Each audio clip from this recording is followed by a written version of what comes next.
Cutlery wiping and polishing. சமையலறை பொருட்களை துடைத்தல் மற்றும் மெருகூட்டல். இதற்கு தேவையான பொருட்கள்: ஒரு சுத்தமான உணவு பாத்திரம், சுத்தமான மற்றும் உலர்வான துடைக்கும் துணி, வெதுவெதுப்பான நீர் மற்றும் 5 லிட்டர் தண்ணீரில் கலந்த 5 மில்லி வினிகர் கரைசல். இந்த விஷயங்களை மனதில் வையுங்கள். வினிகரை நேரடியாக சமையலறை பொருட்கள் மீது வைக்க வேண்டாம். இவ்வாறு செய்வதால் அவற்றில் விசித்திரமான வாசனை வரலாம். உங்களுக்கு தீங்கு விளைவிக்காதபடி எப்போதும் சமையலறை பொருட்களை கவனமாக துடைக்கவும். இப்போது சமையலறை பொருட்களை துடைக்கும் செயல்முறையை பார்ப்போம்.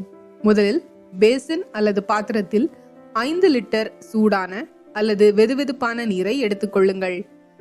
அதில் 5 மில்லி வினிகர் சேர்க்கவும். சமையலறை பொருட்கள் அனைத்தையும் தண்ணீரில் நனைத்து துடைக்கும் துணியை உங்கள் கைகளில் இதுபோன்று பிடித்துக் கொள்ளுங்கள். இப்போது கரண்டிகளை அல்லது கத்திகளை கொத்தாக இதுபோன்று பிடித்துக் கொள்ளவும். துடைக்கும் துணியின் மறுமுனையை பயன்படுத்தி ஒவ்வொன்றையும் இப்படி மேலிருந்து கீழாக துடைக்கவும். துடைத்த பொருட்கள் அனைத்தையும் சால்வரில் வைக்கவும். சால்வர் சுத்தமாக இருப்பதை உறுதி செய்யவும். துடைத்த சமையலறை பொருட்களை பிரித்து தனித்தனியாக வைக்கவும்.